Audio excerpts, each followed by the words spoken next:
Boa noite a todos e a todas, os nossos irmãos e irmãs que estão sintonizados conosco para assistir mais uma palestra comemorativa dos 43 anos de existência do Núcleo Espírita da Fraternidade Paulo de Tarso.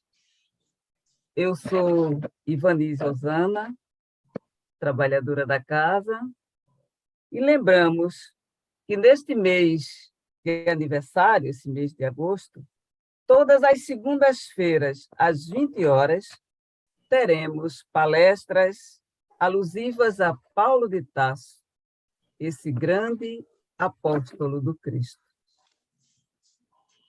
Hoje teremos aqui conosco a nossa querida Edina Santos, trabalhadora da Federação Espírita Pernambucana, que desenvolverá o tema As Cartas de Paulo, o Evangelho Redivivo. Com certeza, iremos todos adquirir preciosos conhecimentos sobre a universalização do Evangelho de Jesus por Paulo de Tarso. Iremos, neste momento, proferirmos a prece que inicia os nossos trabalhos. Então, vamos todos juntos orar, fechando os nossos olhos, elevando o nosso pensamento ao alto. Senhor Jesus, querido Mestre, agradecidos estamos por esta oportunidade que estamos tendo dentro das comemorações de aniversário desse centro espírita, uma luz no universo. Temos uma casa de oração e de trabalho, nós temos uma luz no universo. Então, agradecidos estamos por estarmos comemorando, por estarmos realizando palestras tão significativas a respeito desse grande apóstolo de Jesus, Paulo de Tarso. Que a tua bondade infinita, Jesus, tuas bênçãos amorosas, tua luz e tua paz possa conduzir esses trabalhos, principalmente inspirando e intuindo a nossa querida palestrante, que irá fazer uso da palavra para discorrer sobre mais um tema sobre Paulo de Tarso. E assim, Jesus, agradecidos por tua assistência amorosa, nós encerramos essa prece e, neste momento, em nome de Jesus, passamos a palavra à nossa querida palestrante, Edina Santos. É com você, Edina. Boa noite, Ivanise. Boa noite a todos os nossos irmãos que fazem parte do núcleo da Fraternidade Espírita Paulo de Tarso, mas também a todos os internautas que, nesse momento, estão nos assistindo, não é? Agradecendo também aos nossos irmãos que estão na técnica, que permitem que essa nossa tarefa esteja sendo transmitida para o mundo inteiro, não é? Pelas plataformas da internet. Realmente eu estou muito feliz em falar desse grande apóstolo. Meus irmãos que já iniciaram o ciclo de palestras deste mês, né, de aniversário da casa, eles já começaram a falar da biografia desse grande trabalhador de Jesus. É maravilhoso, sabemos de tantas dificuldades que ele precisou passar para deixar a sua marca e a marca de Jesus, não é? Na Terra, na humanidade. Então, para nós, Paulo é uma referência de força interior, não é? De vontade de melhorar-se, vontade de acertar. Enfim, depois que ele assume a sua tarefa junto a Jesus, ele não para mais, somente com a morte física, mas dando para nós que somos os atuais trabalhadores e apóstolos do movimento espírita no mundo inteiro, deixando esse exemplo de perseverança, de coragem, de fé, principalmente de muita fé no nosso Mestre Jesus e em Deus, nosso Pai Celestial. a gente vai falar sobre as cartas, não é? É interessante essa característica do Paulo, digamos assim, essa intimidade que ele tem com a escrita. Paulo era um doutor da lei, um homem muito culto, não é? Muito bem preparado do ponto de vista intelectual, cognitivo, sabia muito bem a Torá, conhecia a lei mosaica, não é? De frente para trás, de trás para frente, era esse apóstolo aí, não é? Aliás, na época, apóstolo, vamos dizer assim, de Moisés, né? Mas que já tinha essa intimidade com as letras, com as palavras. Hoje, no meio acadêmico, a gente diz que Paulo de Tarso inventou o ensino à distância, não é? Porque com as cartas que ele escreveu, ele mandava instruções, orientações aos seus irmãos das várias localidades, para todos aqueles a quem ele endereçou as missivas, né? Interessante que tem uma autora americana, o nome dela é Taylor Caldwell. Ela é autora dessa obra aqui chamada O Grande Amigo de Deus. Essa obra, ela fala do nosso irmão Paulo de Tarso.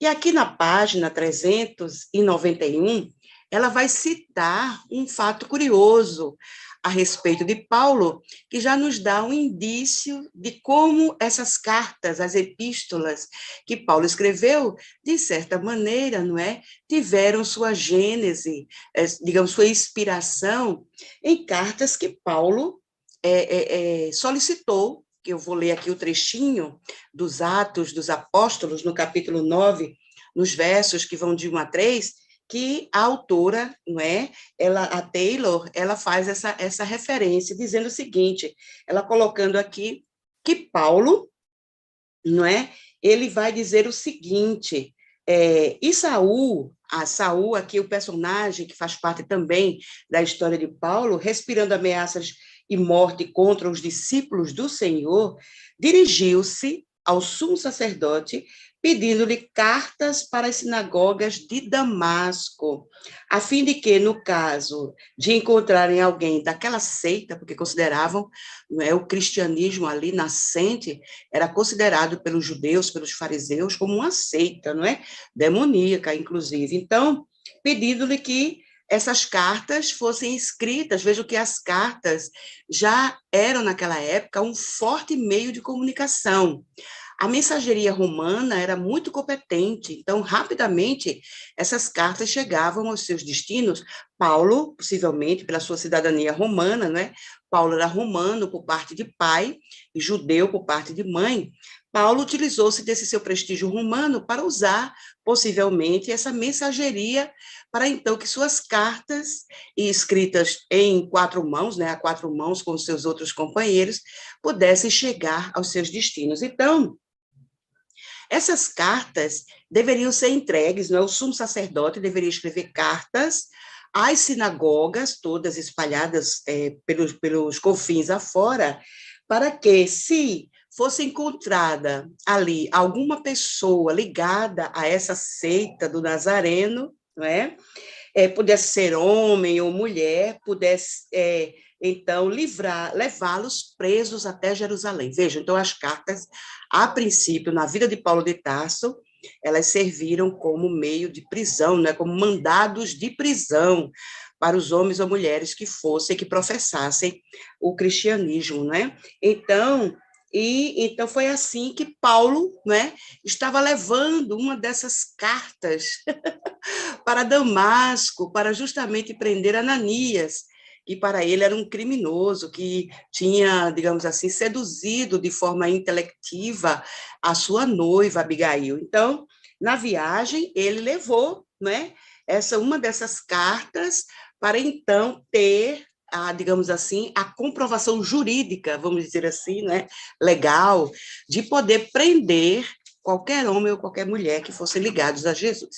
Então, vejo que cartas já era algo em comum com Paulo. E quem diria, não é, que no futuro, ele achar, não é, vamos dizer assim, que ele no futuro fizesse uso de cartas, não para prender ninguém, pelo contrário, para libertar as pessoas, não é, do jugo da ignorância, do farisaísmo, do fanatismo religioso que havia naquela época. Então, toda a obra, meus irmãos, de Paulo de Tarso, ela é considerada autêntica, ela tem registros, não é, que varam os milênios, não é, afora, e que graças a Paulo hoje nós temos uma ideia de como foi o mundo pagão, de como o mundo pagão estava naquele momento, como o paganismo foi sendo vencido ao longo das instruções que Paulo deixou, para que finalmente os ideais de nosso Senhor Jesus pudessem também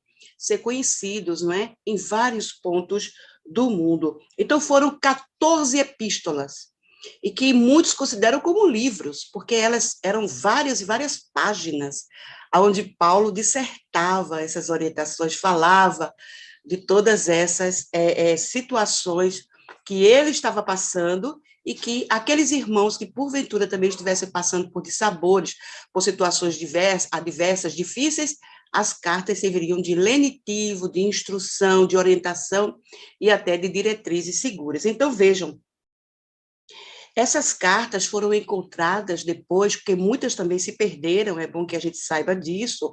Então, a princípio são 14, mas podem ter sido muito mais cartas.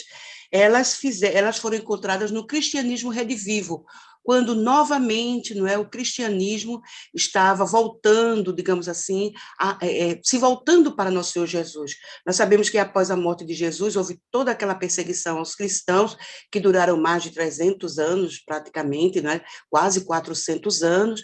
Depois o cristianismo foi transformado em religião oficial do povo romano. A perseguição, então, mudou de figura. Aqueles que foram os perseguidos se tornaram, então, os perseguidores. Quer dizer, o cristianismo mudou muito com as cruzadas, quantas pessoas foram assassinadas, Jerusalém foi destruída, o templo de Jerusalém pelos cruzados. Então, vejam quanta coisa ruim pode ter acontecido depois que Jesus morreu, desencarnou. Então, quando novamente, não é, a partir da chegada de vários e vários emissários de Jesus ao planeta, essas cartas foram revigoradas, vamos dizer assim, foram catalogadas, foram arrumadas de forma que nós pudéssemos hoje estarmos em contato com elas e utilizarmos essas cartas em nosso cotidiano, não é? Em nosso dia a dia cristão. Então, o Evangelho, quando o Evangelho reviveceu, então, essas cartas puderam ser resgatadas. Então, Paulo, ele foi considerado o grande apóstolo dos gentios, né? E ele vivia numa localidade chamada Tarso, que hoje é a Turquia, é uma região da Turquia. Na época, ela era um condado romano, né? Ali era um centro mercantil do mundo romano. Roma se utilizava muito, então Paulo tinha muito contato com os seus conterrâneos, vamos dizer assim, romanos, não é? E então nós vamos ver que Paulo, ele provavelmente nasceu no ano 5 da nossa era, ou seja, depois de Jesus.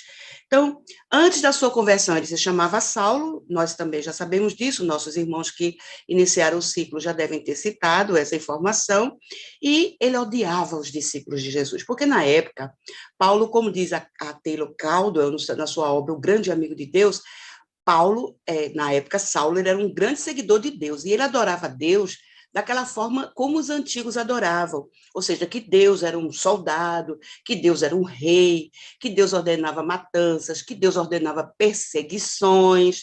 Então, ele estava, digamos assim, não é, respaldado por Deus para perseguir os cristãos.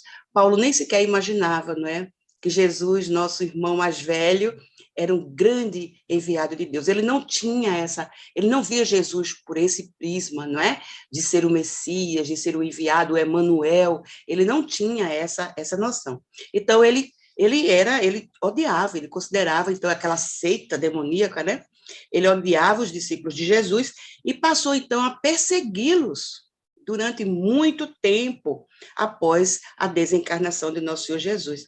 E ele participou de várias matanças, não é? Inclusive foi um dos autores da morte do primeiro cristão declarado cristão, que é Estevão. Na obra Paulo e Estevão, nós vamos saber mais detalhes acerca desse grande apóstolo também de Jesus, chamado Estevão, e nós vamos ver a importância de Estevão nas escrituras das cartas. Na verdade, Paulo, em sua mediunidade de inspiração, não é? Ele escrevia sob, digamos assim, a tutela, o cuidado, a vibração amorosa de Estevão, né? Imagine se ele soubesse antes que aquela pessoa ia ser sua amiga, né? Na espiritualidade, ele jamais teria feito nada contra ela, não é, meus irmãos? Mas Paulo, na época, era outra pessoa, nós tiramos isso por nós, né?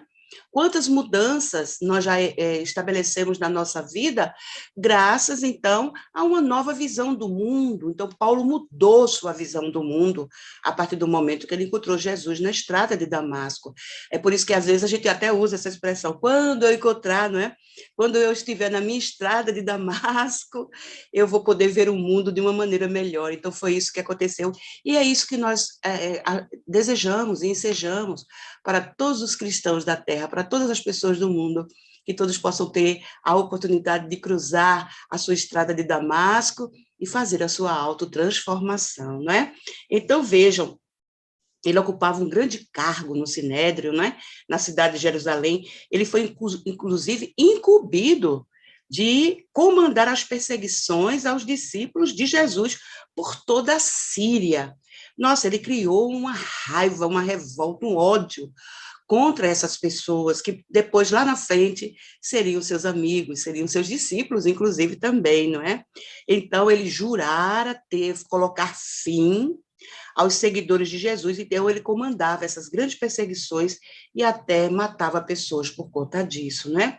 Então, ele de nobre e de rico passou a ser uma pessoa simples, né? Foi viver no deserto, aprendeu a profissão de usar o couro, de modelar o couro, enfim. E daí, a partir de então, Saulo, não é? A partir daquele dia em que ele encontra Jesus na estrada de Damasco, e que Jesus pergunta para ele, né? Saulo, Saulo, por que me persegues? E quando ele cai do cavalo, literalmente, por isso que a gente hoje em dia usa até essa expressão, né? Cair do cavalo, justamente lembrando Paulo, porque ele literalmente caiu do cavalo, né? Quando ele viu aquela grande luz e ele viu Jesus ali, na verdade ele viu a grande luz de Jesus, né? E a voz, ouviu aquela voz vibrante, maravilhosa, e aí daí ele se converte e faz aquela célebre pergunta tão clássica que todos nós gostamos de ouvir, Senhor, o que queres que eu faça? Não é? É essa pergunta que nós devemos fazer todos os dias a nosso Senhor Jesus, que nós sabemos que Ele é o governador espiritual do nosso planeta, que Ele quer a nossa felicidade, Ele quer o nosso bem, e, portanto, não há como chegarmos ao bem ainda sendo egoístas, orgulhosos, arrogantes e, às vezes, até pretensiosos, né? Então, a grande pergunta que devemos fazer todos os dias ao acordar, Senhor, o que queres que eu faça para que esse dia seja um dia melhor do que o dia anterior, não é? E daí, meus irmãos queridos, ele vai, portanto, após a morte de Jesus, né, lá pelos idos do ano 36, possivelmente, ele passou 14 anos, até o ano 50, pregando a palavra de Jesus, viajou a vários lugares do mundo com Barnabé, que era um dos seus grandes discípulos e um grande amigo também. Então, meus irmãos queridos, ele que fora um perseguidor dos cristãos, né, responsável, inclusive, pelo apedrejamento de Estevão, ele passa a partir daí, não é? Digamos que esse foi o marco regulatório da mudança de Paulo, né? Porque com esse episódio muito assim triste, né, da morte de Estevão, em que Paulo, estivera totalmente envolvido, é aí quando ele, cheio de ódio, né, cheio de raiva, parte para Damasco, e a partir daí, então, começa a sua grande transformação. Então, meus irmãos, qual foi a missão de Paulo, né? Ele teve que se preparar, logicamente, para essa missão, e ele passou um grande período de transformação, de preparação, foi quando ele foi para o deserto e tudo mais, e aí, por praticamente todos os lugares, para que ele pudesse, enfim, cumprir a sua missão junto a Jesus, nessa construção do cristianismo propriamente dito, porque os apóstolos, né, os apóstolos, praticamente, somente João, que escapou da morte pelo martírio, porque ficou recluso, preso na ilha de Patmos durante vários e vários anos, não é? e Judas, que suicidou-se arrependido, né, do seu feito ruim, do seu ato falho, que foi entregar Jesus ao Sinédrio. Então, na verdade, somente esses dois que escaparam da morte pelo martírio, mas todos os demais, inclusive Paulo, não é? Paulo, ele também foi martirizado, morreu degolado na prisão, e Pedro, que tinha também faleceu, não é? Depois, sendo crucificado de cabeça para baixo. Então, foram os dois últimos, possivelmente, que nós temos conhecimento de que passaram pelo martírio, mas todos os demais, não é? Passaram também. Então, Paulo, ele andou por todos os lugares que ele conseguiu, digamos assim, viajar, não é? Andar e ir aonde ele pudesse ir.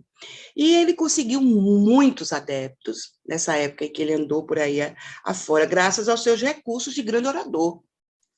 Então, se Paulo estivesse reencarnado agora, seria um excelente orador espírita, não é? Maravilhoso, porque ele já era um bom orador naquela época. Imagine agora, hein? Fazendo as palestras nas casas espíritas, que maravilha. Então, ele fazia isso no intuito de ajudar, de orientar as pessoas nas coisas, nas situações que iam surgindo, que iam acontecendo.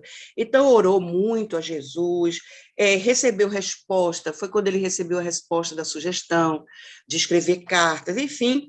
Por quê? Porque como ele tinha essa facilidade da oratória, ele também poderia, além da oratória, ele também tinha a facilidade da escrita, por conta do estudo da lei, ele poderia também, com essas duas, né, grandes habilidades do nosso irmão, ele poderia utilizar a palavra escrita também como veículo de esclarecimento e pacificação.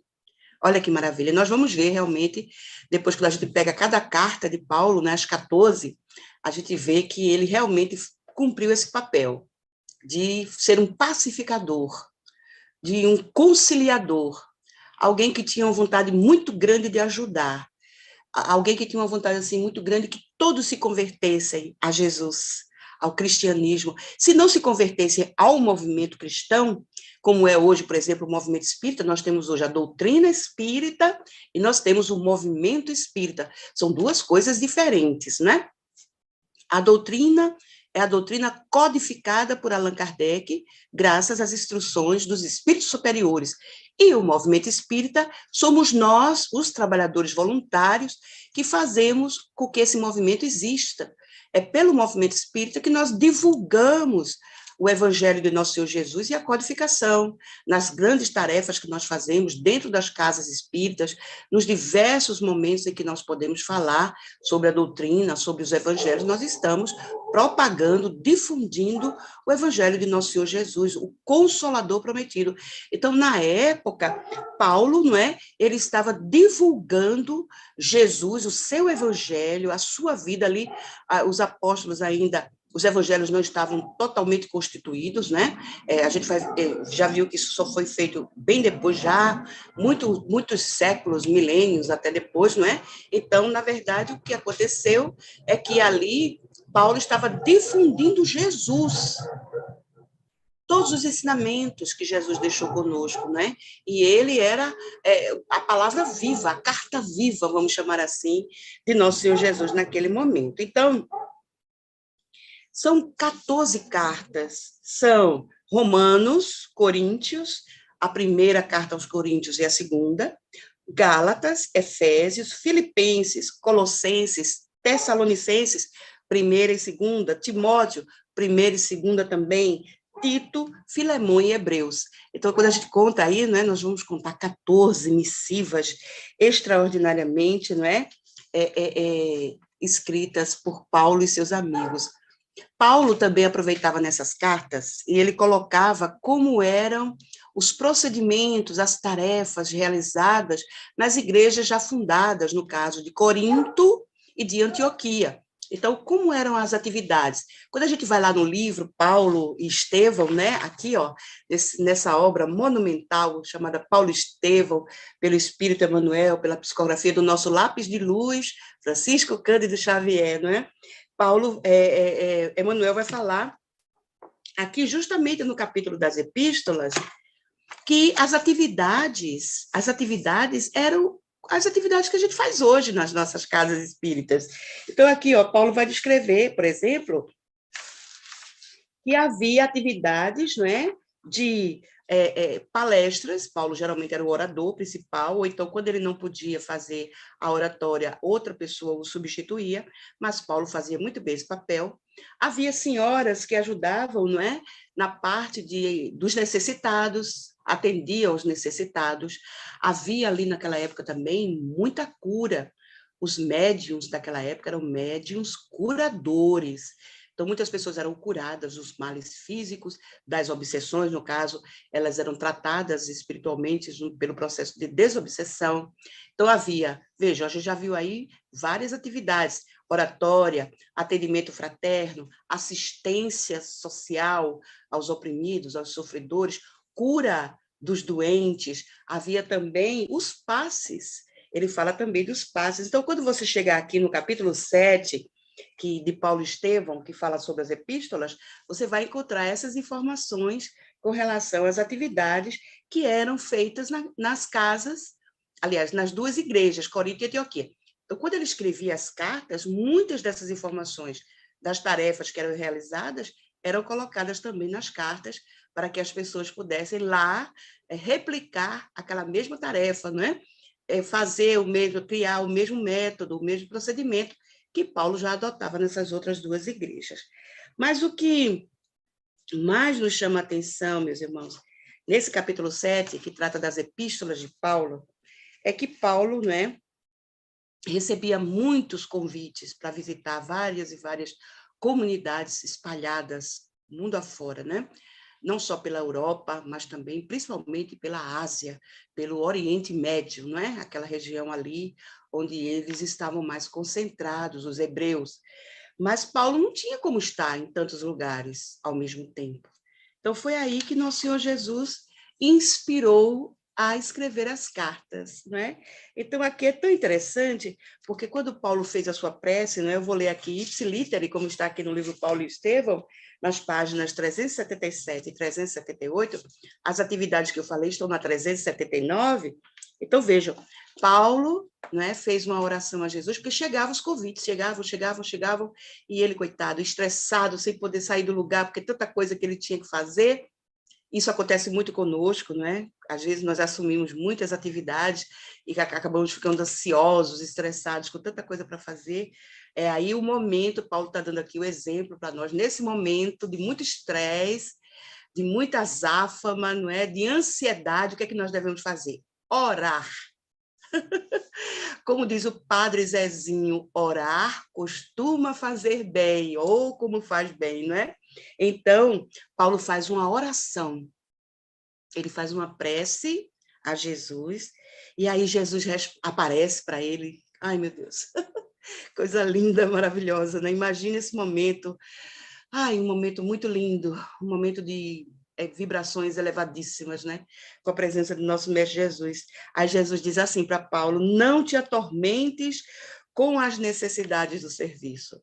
É aquilo que Jesus disse: eu quero misericórdia, sacrifício eu não quero.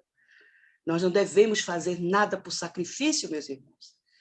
Todas as nossas tarefas devem ser aceitas de forma tranquila, de forma que a nossa boa vontade ela esteja a serviço de quem nós precisamos ajudar. Lembremos que estamos aqui para servir e não para sermos servidos. No trabalho de Jesus, todos somos servidores. Podemos ser patrões, supervisores, proprietários no trabalho profissional, mas no trabalho para Jesus, absolutamente. Temos que ser todos servidores, servirmos-nos uns aos outros. Foi isso que Jesus disse: não te atormentes com as necessidades do serviço. Ele estava confundindo com a época que ele era doutor, né, da lei, que ele tinha muita coisa para fazer, mandava em muita gente. Aqui é diferente, aqui ele não mandava, aqui ele servia. Então, é natural que não possas assistir pessoalmente a todos. Nós não podemos salvar o mundo, podemos? Nós podemos transformar o mundo? Não temos esse poder, não temos todo esse tempo disponível para sair por aí tentando mudar o mundo, mas nós podemos ajudar na mudança do mundo com a nossa transformação e com o nosso exemplo. Então, era isso que Jesus estava pedindo a Paulo nesse momento. Então, é natural que não possas assistir pessoalmente a todos ao mesmo tempo, mas é possível a todos satisfazeres simultaneamente pelos poderes do Espírito. Olha que coisa! Então, Paulo ia usar ali vários poderes, né? Paulo era médium, então Estevão o ajudaria nas cartas. Jesus diz isso aqui, nessa mesma página, na página 378, que colocará Estevão junto a Paulo, para que Estevão o inspire nas suas cartas. Então, Paulo teria como mentor espiritual das cartas Estevão, o primeiro mártir do cristianismo, né? Registrado, assim, vamos dizer. Então, e usasse os poderes do Espírito. Que poderes são esses? Paulo era um hábil orador. Paulo sabia escrever muito bem, sabia se expressar muito bem. Então, as cartas resumiriam para nós essas habilidades, esses poderes do Espírito de Paulo. Quantos poderes nós temos? Nós temos várias habilidades. Então, todos os dias nós colocamos em prática os nossos poderes de Espírito. Né? Quando somos conciliadores, pacificadores, pacientes, né? Quando somos obedientes, quando somos pessoas de bem, quando fazemos as coisas certas, pelo modo certo, pelo método certo, pensando no bem, estamos usando os poderes do Espírito. Então, foi assim que Paulo, né? Então, Paulo procurou atinar com o sentido daquelas palavras, mas teve dificuldade íntima de conseguir. Não entendeu quando Jesus disse, use os poderes do Espírito. E aí Jesus prosseguiu, poderás resolver o problema escrevendo a todos os irmãos em meu nome. Estava aí a solução. Então, as cartas de Paulo teve como inspirador nosso mestre Jesus, não é? Para que ele pudesse, assim, escrever para todos nós. E até hoje, que maravilha, nós podemos nos deleitar com essas maravilhas que estão lá nas cartas de Paulo. Então, os de boa vontade saberão compreender. O que Jesus queria dizer? Nem todos compreenderiam as intenções de Paulo colocadas nas cartas. Quando ele estava preso, outros escreveram para ele, não é? Mas ele sempre ditava, ele sempre dava as orientações, ele estava sempre presente na feitura dessas cartas. Então, ele foi o mentor encarnado das cartas e Estevão o mentor desencarnado, não é? Então, vejam, ele vai dizer o seguinte, Jesus, que aqueles de boa vontade saberão compreender, porque o valor da tarefa não está na presença pessoal. Vejam que coisa boa. E às vezes a gente pensa, ai meu Deus, eu tenho que estar lá pessoalmente. Hoje nós estamos vendo, não é? Que nós podemos ser líderes à distância. É o caso de Paulo, é o caso de Jesus. E Paulo, ele mostrou, meus irmãos, como é a vida de Jesus na espiritualidade. Enquanto que os outros apóstolos, os mais, digamos, os sinóticos, não é? Que é o de Mateus, o de Marcos, o de Lucas e o de João, eles falam, relatam da vida de Jesus aqui na Terra, como foi o período que Jesus vivenciou, o período que ele vivenciou aqui na Terra junto conosco. João é que dá mais umas pinceladas da vida de Jesus na espiritualidade, mas os três anteriores, eles enfatizam mais a vida física de Jesus. Paulo e João, em algumas das suas passagens, mostram como é a vida de Jesus na espiritualidade. Qual é a nossa relação com Jesus, agora ele é espírito e nós encarnados. Então, o trabalho de Paulo é genial, não é? E é genuíno por conta exatamente dessa questão. Então, ele diz assim, todos saberão compreender porque o valor da tarefa não está na presença pessoal do missionário, mas no conteúdo espiritual de seu verbo, da sua exemplificação e da sua vida. Então, vejo, aqui Jesus já estava dizendo a Paulo que ele deveria dar exemplos de vida para os seus irmãos, né? Ele deveria exemplificar com a sua conduta cotidiana como um cristão verdadeiro deve vivenciar o seu aprendizado cristão. Então, nós vamos ver agora que cartas foram essas, qual era mais ou menos, claro, o tempo da gente é muito curto, para a gente falar de tanta coisa maravilhosa que esse apóstolo deixou para a gente, mas a gente vai tentar, em breves pinceladas, mostrar para todos nós a importância de cada carta. Por exemplo, na carta aos Romanos, Paulo vai falar da metanoia. O que é isso? A metanoia significa transformação.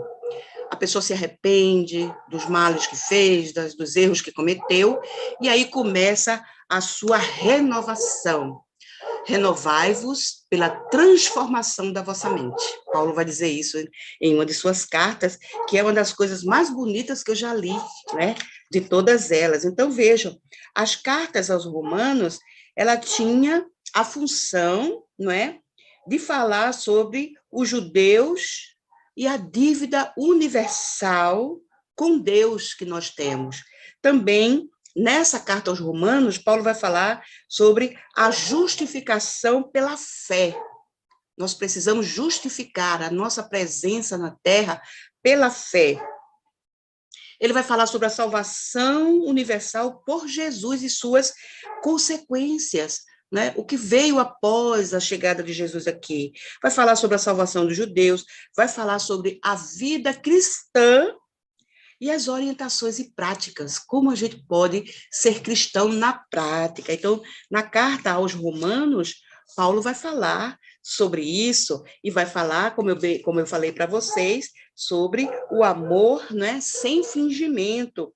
Não vos conformeis com este mundo, mas transformai-vos, renovando vossa maneira de pensar e julgar, para que possais distinguir o que é da vontade de Deus e a saber o que é bom, o que lhe agrada e o que lhe é perfeito. Então, vejam, ele dá essa orientação, o amor sem fingimento, não podemos ser fingidores nas questões do amor. A segunda carta é aos Coríntios. Aos Coríntios, ele vai falar sobre, ele vai mandar, na verdade, 2 cartas, né, para os Coríntios. Ele vai falar sobre divisões na comunidade. Olha, naquela época já havia briga entre as pessoas. Vejam que coisa séria, meus irmãos. Já havia dissensão. Se a gente pensa que hoje, essas coisas só existem hoje, né, em todas as religiões, absolutamente.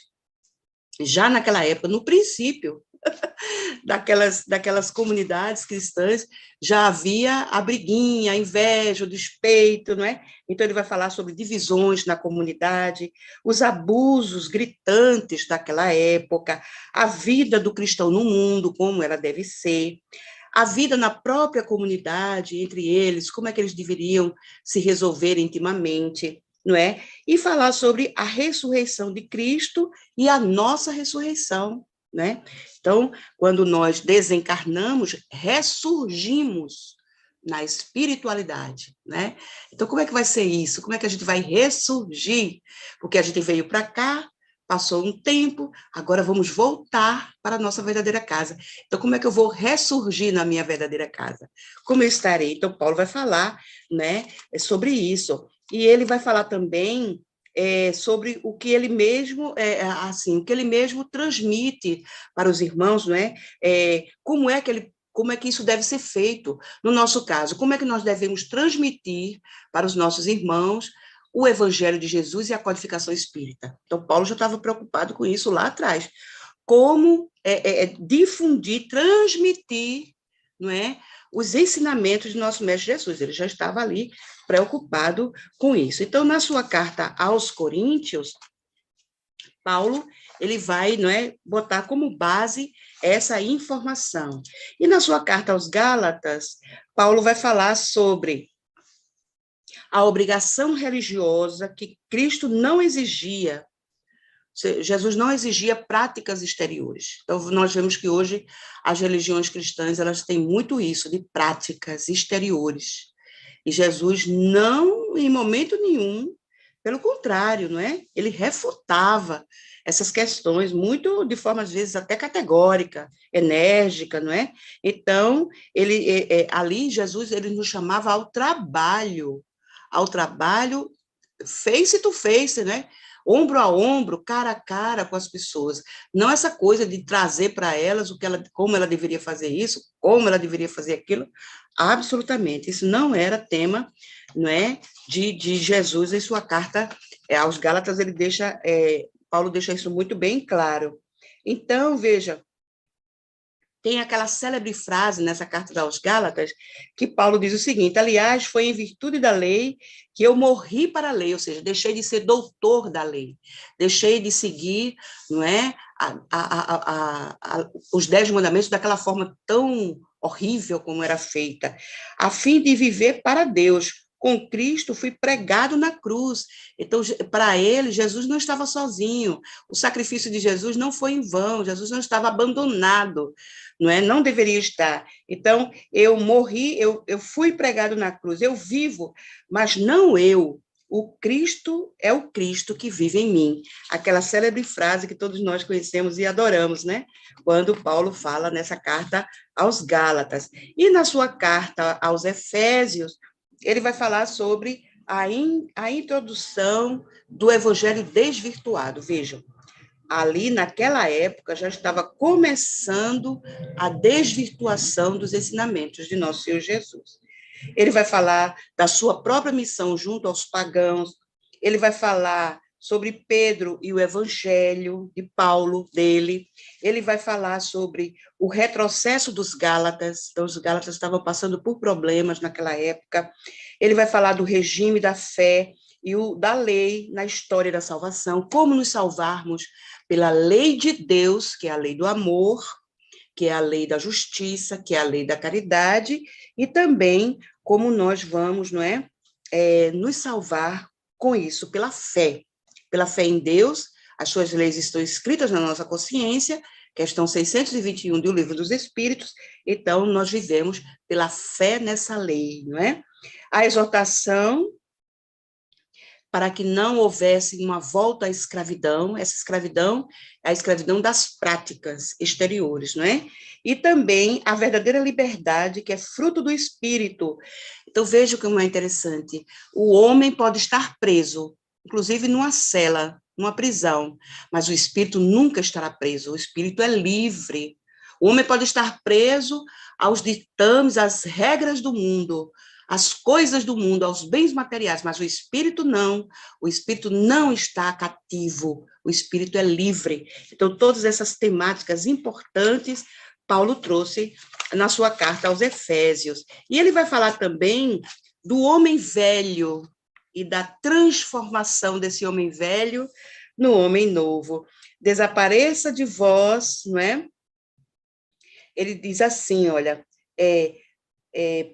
precisais deixar a vossa antiga maneira de viver e despojar-vos do homem velho, que vai se corrompendo ao sabor das paixões, das paixões enganadoras. Por outro lado, precisais renovar-vos pela transformação espiritual da vossa mente e revestir-vos do homem novo, criado à imagem de Deus, na verdadeira justiça e na santidade. Olha que coisa linda. Aqui é Paulo falando sobre o homem velho que deve ser deixado para trás. E na sua carta aos Filipenses, ele vai falar sobre as vicissitudes dele, os sofrimentos pelos quais ele estava passando, que eles servissem, de certa forma, de inspiração para a paciência, para a resignação, não se deixarem entregar, não é? Pelo sofrimento, de forma a ter a sua mente embotada para a verdadeira necessidade da provação. Por que nós precisamos provacionarmos aqui na Terra, provarmos alguma coisa, passarmos pelas provas e, muitas das vezes, até pelas expiações? Então, o projeto para Timóteo e Epafrodito deve ser, porque Timóteo ele foi um excelente colaborador de Paulo, inclusive nas escritas das cartas e levando as cartas. Né? Quando Paulo não podia levar, ele também levava as cartas até os irmãos. A advertência contra os judaizantes, ou seja, o judaísmo ainda era muito forte, mesmo entre os cristãos. Então, Paulo estava dando ali um alerta, uma advertência com relação a isso. Agradecimentos, exortações, ou seja, cumprimentos, né? Palavras de conforto, de carinho, de estímulo, são as exortações, e também os agradecimentos pelos irmãos estarem tão empenhados, mesmo com a sua ausência, em levar adiante os evangelhos de nosso Senhor Jesus. Então, essa foi sua carta aos Filipenses. Na sua carta aos Colossenses, olha o que Paulo vai dizer. Ele vai falar sobre o projeto salvífico de Deus. Quando Deus mandou Jesus para o nosso planeta, ele estava pensando na nossa salvação. Então, Paulo vai falar sobre isso, né? Ele vai falar sobre os falsos mestres, os falsos profetas, nessa carta. Ele vai fazer exortações, não é? Para a prática da vida cristã, e vai fazer comunicações pessoais, ou seja, falar da sua vida particular, não é? De como ele estava passando. Nessa carta aos Colossenses, Paulo também falou do homem velho, da metanoia. Já vimos que metanoia é o perdão, é o auto-perdão, a metanoia. Nós conseguimos nos auto-perdoar pela metanoia, ou seja, por essa transformação, pelo autoconhecimento, e a partir de então podemos nos transformar em novas pessoas. Então, ele falou que Cristo está em tudo e em todos, não é? Em tudo por quê? Porque foi Jesus que fundou o planeta, não é? Foi Jesus que fundou a Terra, ele é o nosso governador espiritual, conforme João nos diz no seu evangelho, no primeiro capítulo do seu evangelho, quando ele diz que o princípio era o verbo e o verbo estava com Deus. No princípio era o verbo e o verbo estava com Deus, fazendo alusão a Jesus como governador já espiritual do nosso planeta. Então, já vos despojastes do homem velho e de sua maneira de agir, e vos revestistes do homem novo. Ou seja, aquelas cartas antigas, que ele já tinha falado sobre isso, não é? Aos Romanos também, na primeira carta, na carta aos Romanos, ele fala da metanoia, não é? Da autotransformação do homem velho. E aqui, aos Colossenses, ele vai realmente repetir a mesma orientação, a mesma exortação que ele fizera aos romanos, dizendo, então, que agora ele já acreditava que aquelas pessoas já tinham se renovado pelo homem novo, o qual vai sendo sempre renovado à imagem do seu Criador, a fim de alcançar um conhecimento cada vez mais perfeito. Então, meus irmãos, a cada reencarnação, nós somos um homem novo, nós nos renovamos, nós nos aperfeiçoamos, porque a lei é de progresso. Graças a Deus, nós sabemos disso pela doutrina espírita e temos essa fé de que na próxima encarnação seremos pessoas muito melhores. É por isso que a Terra será um planeta feliz lá na frente, porque voltaremos renovados para cá, para o nosso planeta. Então, vejam, e tudo o que disserdes ou fizerdes, que seja sempre no nome do Senhor Jesus, por ele, dando graças a Deus, nosso Pai. Jesus é o caminho até Deus, né? E aqui Paulo, na sua carta aos Colossenses, ele reforça isso. Na sua primeira carta aos Tessalonicenses, Paulo vai falar sobre, ele vai saudar os irmãos, como ele sempre fazia, ele vai fazer uma breve recordação da fundação e da consolidação da comunidade dos Tessalonicenses, lá na Tessalônica. Ele vai falar também sobre a esperança dos cristãos, das instruções a respeito da nova vinda de Jesus, a parousia, não é? Nossos irmãos católicos, nossos irmãos evangélicos, eles acreditam na parousia, ou seja, na volta de Jesus à Terra, não é?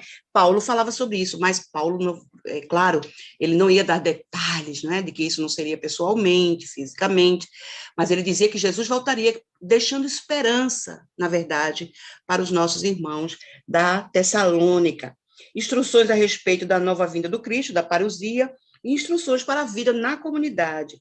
E ele abençoa, sempre terminava a carta com uma bênção para as pessoas, para eles, né? Que são temas importantes do trabalho de Paulo.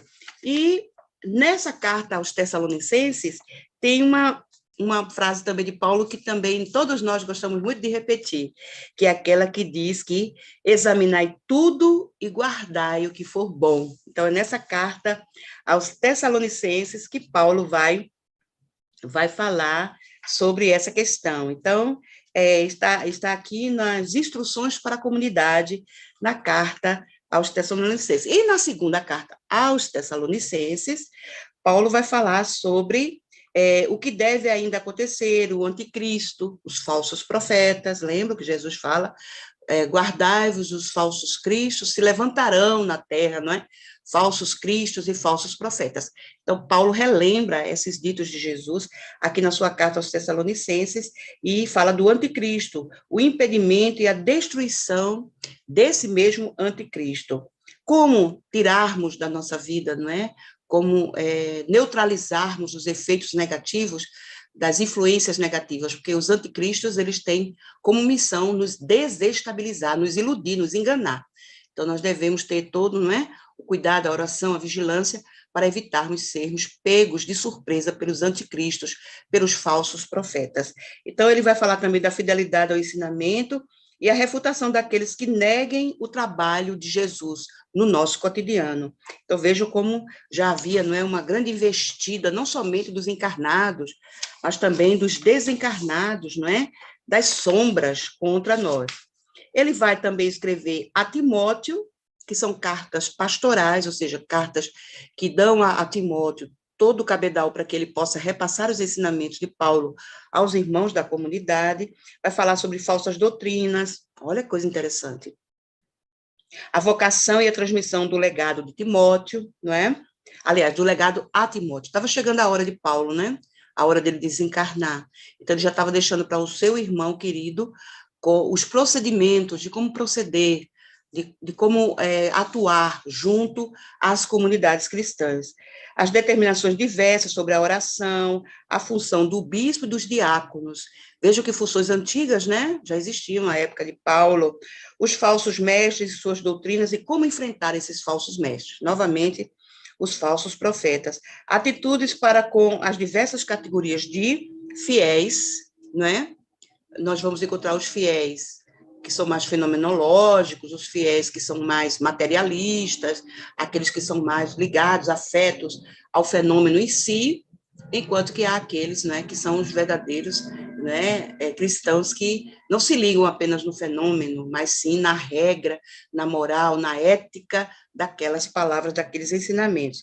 Atitudes para com as diversas categorias, portanto, de fiéis, não maltratá-los de jeito nenhum, admoestações finais contra as falsas doutrinas e sobre a ganância. Olha que coisa, meu Deus do céu. Então, vamos lá, vamos correr um pouquinho, que a hora está chegando, né? Ele também vai escrever uma segunda carta a Timóteo, nós vamos ver isso, ele vai repetir, falar sobre o sofrimento, a tradição, evitar discussões inúteis e ficar firme na verdade. Falsos doutores, mulheres intrigantes, fidelidade às escrituras, ele vai falar nessa carta, e a situação pessoal do apóstolo e as suas despedidas. Estava quase chegando a hora de Paulo, né? Ele vai escrever a Tito, outro grande amigo, não é, de Paulo. Ele vai falar a Tito sobre a instituição dos presbíteros, combate aos falsos mestres. Houve essa necessidade. Então, veja, ele falou a duas pessoas, a Timóteo sobre os falsos mestres e a Tito. Então, seriam duas pessoas que substituiriam Paulo nessa tarefa das cartas, não somente das cartas, mas também da própria presença dele junto às comunidades. O ensino às classes sociais na comunidade em relação às graças de Deus, ou seja, a questão das classes, ricos e pobres, né? Deveria ser visto com olhos compassivos, uma vez que existem aqueles que colaboram nas instituições por serem pessoas abastadas, e existem aqueles que também colaboram da mesma maneira, mesmo não sendo abastadas. Então, ver essa questão dentro da própria comunidade, para que não houvesse, não é, nenhum tipo de rixa, de insatisfação por parte de quem fosse.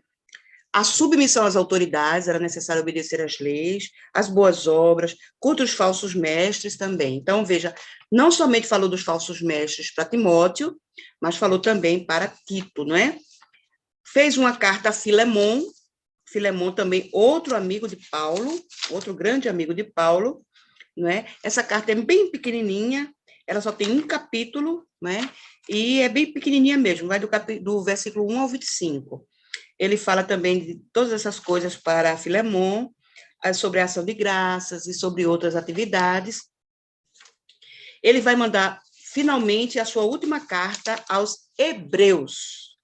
Nessa carta aos Hebreus, para a gente terminar, Paulo, ele vai falar sobre Jesus, filho de Deus, irmão dos homens. Vejam, Paulo já faz a grande distinção aqui, não é?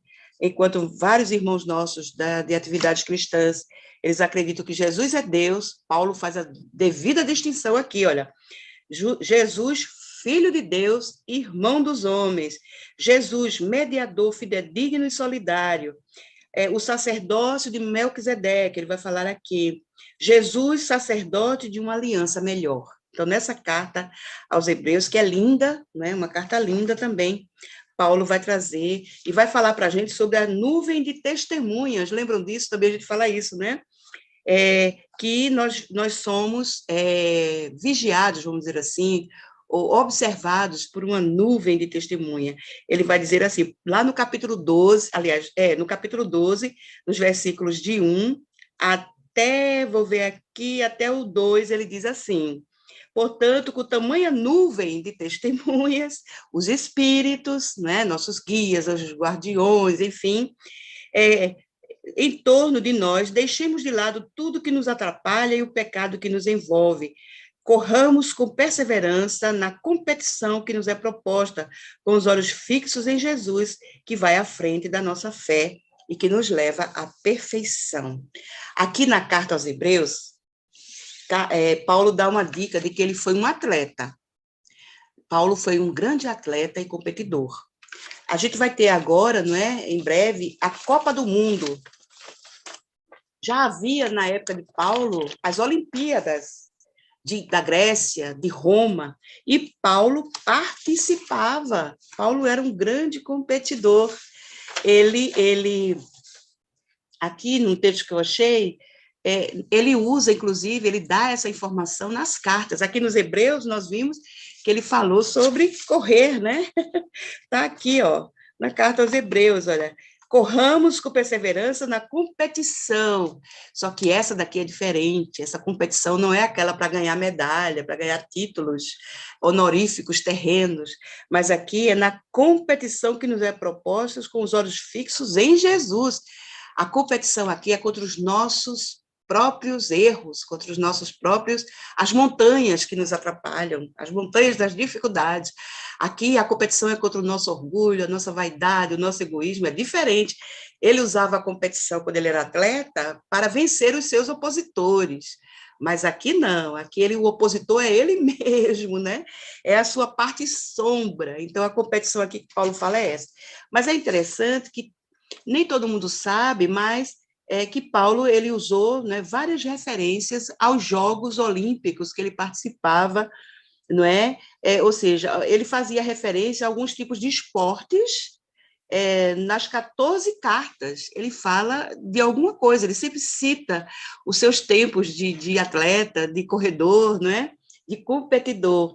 Então, o claro objetivo de Paulo era de facilitar o entendimento dos ensinos do Evangelho e de transmitir orientações às comunidades, como nós já vimos, de diferentes regiões por meio de algo que lhe era familiar. Então, para Paulo, era familiar corridas, maratonas, competições, e ele utilizou essa linguagem, ou seja, algo que ele conhecia de perto, né? Conhecia de cadeira. Então, ele usava aquele conhecimento, outro poder do espírito, outra habilidade de Paulo, né? De mostrar nas cartas como é que a gente pode competir. Dessa vez é diferente, as medalhas são outras, né? O bônus hora é diferente. Então, ele vai lembrar, não é? Que ele participou de várias corridas, lutas, lançamento de disco, arremesso de dados, eram os Jogos Olímpicos gregos. Então, nosso irmão participou, não é, dessas diferentes modalidades de esportes. O Espírito Emmanuel vai nos dizer, no momento em Paulo Estevão, né, pela psicografia de Chico Xavier, que naquele capítulo que fala sobre nas estradas de Jope, né, em mais uma oportunidade, a paixão de Paulo, não é, pelos esportes, não é, uma paixão do apóstolo dos gentios pelos esportes. Então, recordava Paulo, satisfeito o esporte a que se afeiçoara na cidade natal, tão ao gosto grego em que fora educado. Então, lá nesse capítulo de Paulo Estevão, nas estradas de Jope, vai falar sobre isso. Então, ele vai dizer que ele coloca olhos fixos nos cavalos árdegos e velozes, vinham-lhe à mente as vitórias alcançadas entre os parceiros de jogos na sua descuidosa adolescência. Então, nesse livro que eu citei para vocês também, da Taylor Caldwell, ela vai citar essas coisas aí bem interessantes. Então, aqui, olha, ele teve essa grande oportunidade de nos dizer. Então, na sua carta aos Gálatas, ele vai dizer, na qual escreve fazendo comparação com as corridas no estádio. Na sua carta aos Filipenses, ele também vai falar sobre prossigo para o alvo pelo prêmio da soberana vocação em Deus. Então, ou seja, agora ele não corria para receber os prêmios da terra, não é? Ele agora estava correndo para receber a soberana vocação de Deus em Cristo Jesus. Está lá em Filipenses, aos Hebreus, aqui eu citei para vocês a dos Hebreus, né? Enfim, então vejam, já ancião e preso em Roma, condenado à morte, despede-se de Timóteo, escrevendo a esta que se tornou uma das suas mais célebres e conhecidas frases, em resumo de toda a sua vida de lutas e superação por amor a Cristo. Ele vai dizer o seguinte: combati o bom combate, terminei a corrida, guardei a fé. Está lá na sua segunda carta a Timóteo, no capítulo 4, no verso 7. Então, meus irmãos queridos, esse é o nosso grande Paulo de Tarso, né? Que deixa para todos nós esses exemplos extraordinários, essa maravilha que foi a sua conversão. Quando será a nossa, não é? Será que já está em andamento? Já estamos combatendo o bom combate? Já estamos promovendo a nossa corrida rumo à regeneração? Como é que está, portanto, a nossa situação na condição de apóstolos de Jesus na atualidade? Então, que nós possamos ficar em paz, com a nossa consciência tranquila de que estamos na luta, na boa luta, para vencermos todas as nossas más tendências e todas as nossas más inclinações. Rumemos com fé, tenhamos em Deus toda a esperança possível para uma vida melhor, para um mundo melhor. Muito obrigada, meus irmãos. Boa noite, que Deus nos abençoe a todos. Muita paz. Vamos fazer a nossa prece, para a gente encerrar, portanto, a nossa transmissão, agradecidos a Deus pela grande oportunidade que Ele nos concede todos os dias da vida em abundância, e de Jesus, nosso irmão mais velho, nosso guia, nosso modelo, nosso amigo incondicional de todas as horas. Vamos orar, então. Senhor Jesus, muito obrigada, Senhor, pela oportunidade que tivemos de recordar um pouco da vida desse seu grande apóstolo, Paulo de Tarso. Que ele nos sirva sempre de inspiração, de modelo para as nossas tarefas, nas nossas casinhas de trabalho e de oração aqui na terra. Que possamos nos espelhar na sua vivência amorosa a Ti, Senhor Jesus, ao respeito, à consideração extrema que aprendeu a nutrir a seu respeito, Senhor Jesus, a partir da sua passagem pela estrada de Damasco. Que nós possamos encontrar a nossa estrada, Senhor Jesus. E também agirmos assim, como o grande apóstolo, fazendo de tudo, do bem e do melhor, para ser cada dia mais uma pessoa melhorada, uma pessoa convertida, uma pessoa transformada. Abençoe o nosso planeta, esse lindo planeta que construístes, Senhor Jesus. Abençoe o Brasil, a pátria do Evangelho, o coração do mundo. Abençoe a todos os lares, todas as famílias da terra, para que a terra possa realmente, finalmente, Senhor Jesus, caminhar resoluta para a sua regeneração. Obrigada, Senhor Jesus, que a todos que estiveram conosco neste momento de estudo, de reflexão e de meditação, que possam receber o nosso abraço, que tenham uma boa noite de descanso e que Deus nos abençoe, nosso Pai soberanamente justo, infinitamente bom e misericordioso, esteja sempre conosco em nosso coração, com Jesus também e com os bons espíritos que nos circundam, Senhor Jesus. Que assim seja. Muito obrigada.